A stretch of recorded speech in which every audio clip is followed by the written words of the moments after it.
Hello, hello. I am not in my usual spot.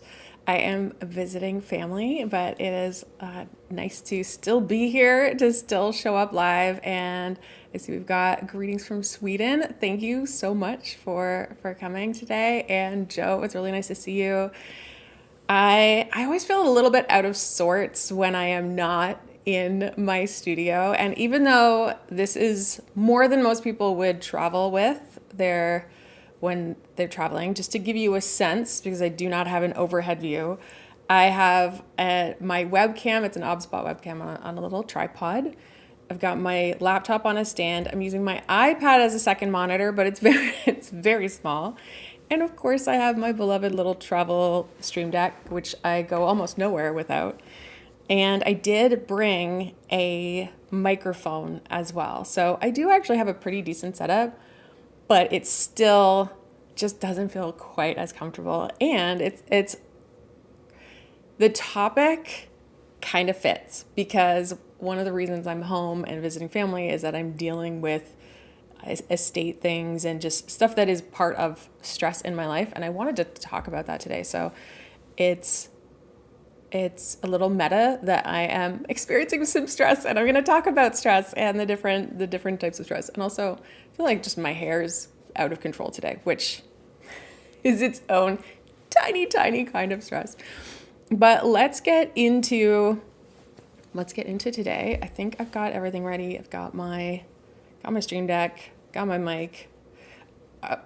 Audio, I did a little test recording and it worked fine, but maybe if any of you in the chat can give me a thumbs up, the audio okay, you can hear me just fine. That's one thing I am curious about before we get started, but I think it should be okay. Okay. Oh, hair looks okay. Well, thank you.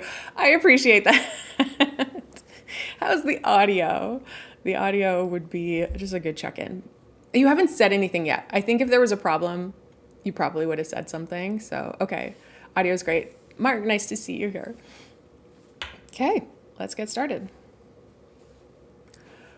Recently, I posted a video on my tutorial YouTube channel. It was a video that was long overdue, originally planned for almost a year ago. And in that video, I shared that last year, I had started to make some changes and started to talk about momentum, only to have a complete abrupt stop. And I didn't get specific into the details in that video, but it wasn't just my business and my professional work that came to a halt. And since posting that video, I have been thinking a lot about the circumstances that made me pause and kind of change the trajectory of last year, which ended up being one of the hardest years of my life.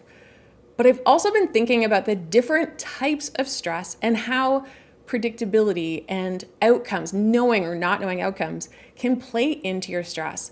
And I think it's important because I have started to sort of classify into two categories. And it's been really helpful for me with understanding what I'm going through, but also how I deal with it. And I wanted to talk about this today, knowing that there might be other people that could benefit from starting to classify their types of stress. And I personally refer to this as sort of known and unknown. In other words, is this a stress where you can mostly predict what is going to happen? Or is this something where the outcome is unknown, it's up in the air, it's sort of weighing on you, and you don't know what's going to happen day to day? And that's what I refer to as the unknown, or it's this unpredictable stress. And I had two very distinct phases in my life last year that I'm going to share about today, just to give you an example.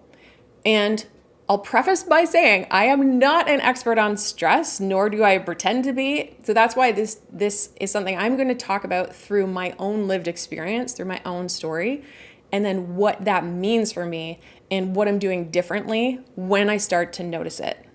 And so if we go back about a year ago, I had just started to share about this new momentum formula. I was running webinars, and in my personal life, I was gearing up for a trip at the end of March to go for 2 weeks to Japan.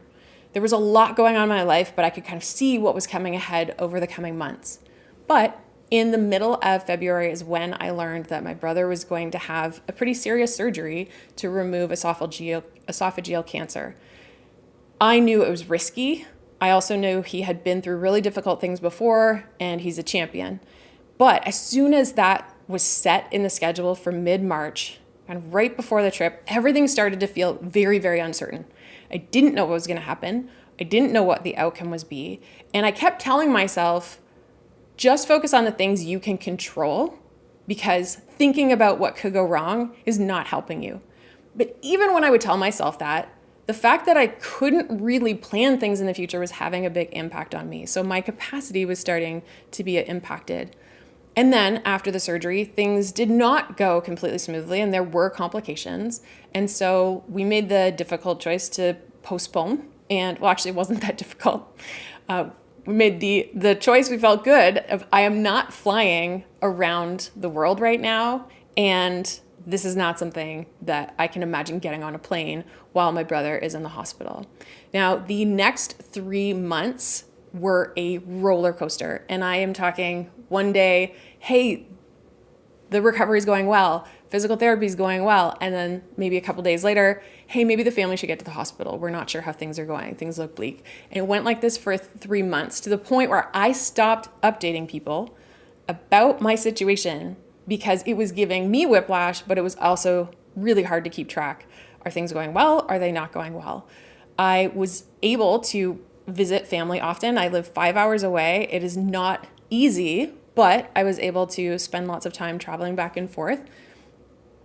But during that time, not only was I struggling to focus on work, it was very hard for me to commit to any plans. I could not trust that I could keep those plans. And luckily I was able to tell people up front. I can say that yes to this, but you should know it's tentative. I might have to back out. I would tell people that my brother was in the hospital, and they were really, really understanding. There's no complaints there, but I could tell that it was hitting me differently than a stressful situation that I can predict. Which in the summer, when the worst outcome that we could have imagined happened, and I lost my brother, in the weeks following it, I noticed a shift. It was still extremely stressful, deep in the grieving process, but I noticed that I could predict what was coming in the weeks ahead.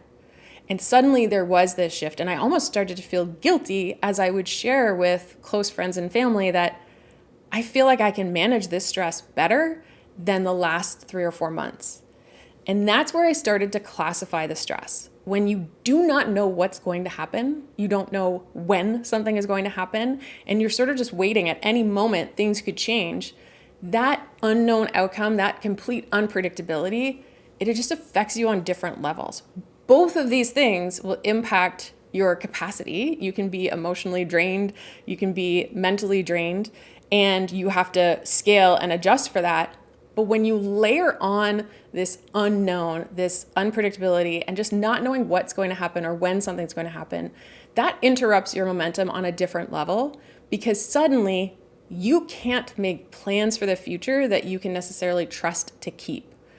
Now, I share an example with a loved one being sick and not knowing the outcome versus dealing with the loss of a loved one. But this can also happen to you personally, where maybe you are sick or you are unwell and you don't know why or what's happening. That's that unknown, compared to the stress of maybe dealing with a diagnosis and a treatment plan. Both are stressful, but one is a little more predictable, and so you can manage it differently. Now, the other examples that are a little bit less health related might be buying or selling a house. You don't know when you're going to sell it or when you're going to find the house for you. You don't know if it's going to go through. You can be making calls at all hours trying to figure that out, which is a different kind of stress than when you're moving, which I don't think anyone loves moving, but that's a different kind of stress. You can plan for those things. And there's all sorts of examples in your personal life, even applying for school, applying for a job versus starting a new job. Now, all of those examples are on an individual level of unknown outcomes, unpredictable versus more predictable. You're always going to have surprises. But I would be remiss if I did not mention that right now, as I record this, it's winter of 2026, and things are kind of unpredictable on a collective level. I live in Canada, but all over the world, we're seeing changes with politics, with the economy, with international relations, but also AI. Things are changing so fast and we do not know what they're going to look like. We don't know the timelines of things. It is harder for individuals, but also groups and businesses to make decisions that you can trust or that you can count on. And I think it's really useful if you are feeling stressed or you're feeling like your capacity is diminished to ask yourself what kind of stress it is. And are you dealing with some unknowns? Are you dealing with this unpredictability? You're not able to make plans the same way versus, okay, I can deal with this. And you're probably going to have to make concessions either way, that you are going through a phase where things are going to look different. But the biggest difference for me is my nervous system. I can be diminished in my capacity. I maybe can slow down and just do fewer things, just focus on the things that matter the most. But when things are unknown, when there could be a phone call away from finding something out, when things are hanging over your head, it's in those moments where I notice physically my nervous system is on high alert. And that at any moment, I feel like smaller things, I cannot handle them. And so I have noticed that in those times, I have to pay closer attention to my nervous system and I have to respond to it quickly. And this means leaning in towards things that help. This could be things like breath work, like meditation, like more rest than normal, but also staying away from things that also jack up my nervous system, being mindful of how much news I'm consuming or where I'm spending my time. Is this something that is hurting or helping with my nervous system? And also just asking for support, recognizing when you need that support, I think is really helpful as well. And when I was thinking about these, I also feel like self-compassion, kindness towards yourself, I think it's an essential requirement all the time, but especially during times of stress, either type of stress. But really zeroing in and noticing in the present moment, how are you feeling? How are you physically? And do you need to do things that address your stress? And that's made a very big difference for me. And now I can actually start to recognize when I'm going into one of these more unknown periods, because I notice the shift in my nervous system. I notice the shift in my energy. I feel a little bit more frantic. I feel a little bit more on edge. And that's where I say, okay, what's happening here? You're in this unknown. You don't know what's going to happen. And I know that it helps me to say, just focus on the things you can control. But I also recognize that when something's weighing on you or when something's hanging over your head and there's uncertainty, even when you remind yourself to focus on what you can control, it can still have impacts on you. And that's where I think it's about knowing what works for you to be able to respond to that. Yes, you might have to go slower. Yes, you might have to change the pace or the schedule of what's going on. But I am a big fan of a good cycling metaphor.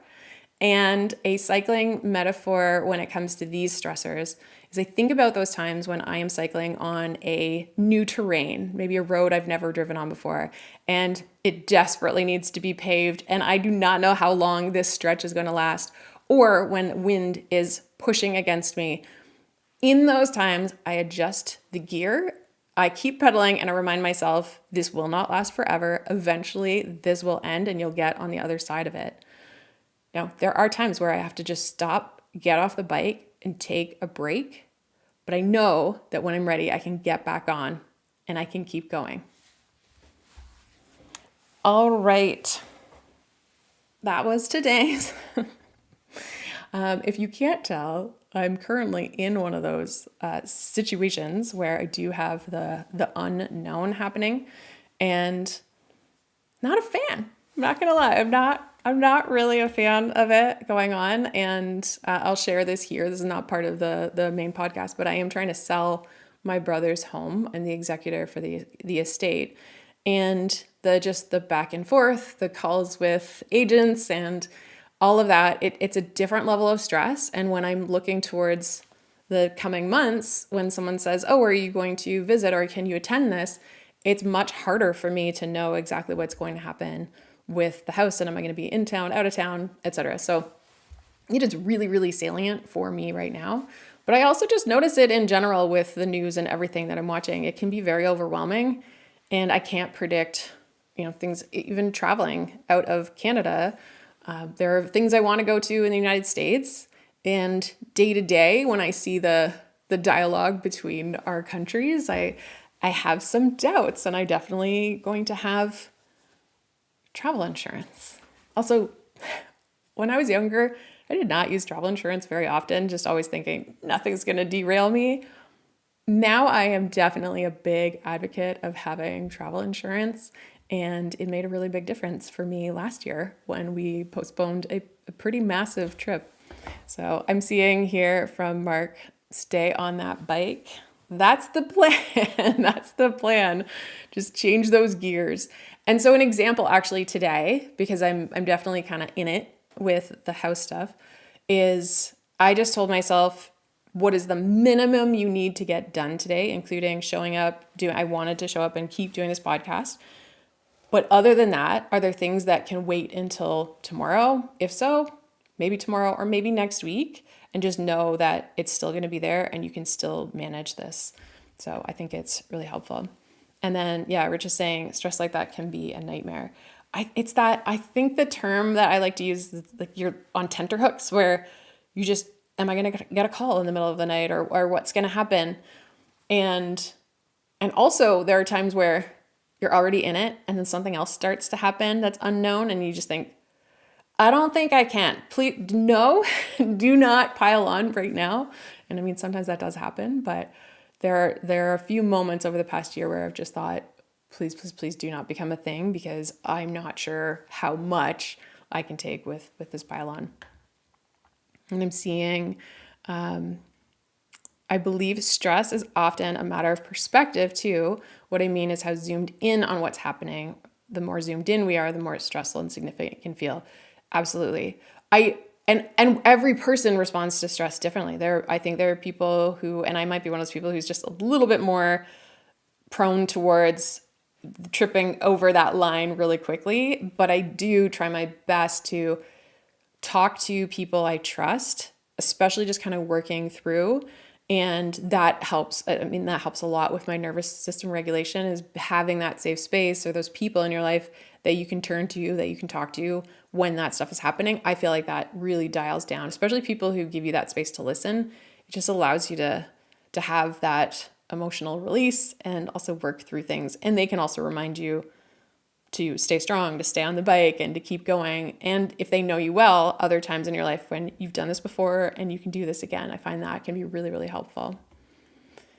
And then, yeah, zooming at national, global scale, all across time. It is a sliver of time. And on this morning, as I was thinking about this topic, I thought about how the uncertainty that I'm feeling right now, or I think collectively that's happening, which is how quickly everything's changing, it feels sort of similar to 2020 when everything shut down and it was very uncertain. It was very unknown. We were all kind of grappling at the same time. They are different, but I feel like that collective energy kind of reminds me of it. And Rich is saying we're going through something like that right now. Can't make decisions, major moves, because we don't know what's going to happen.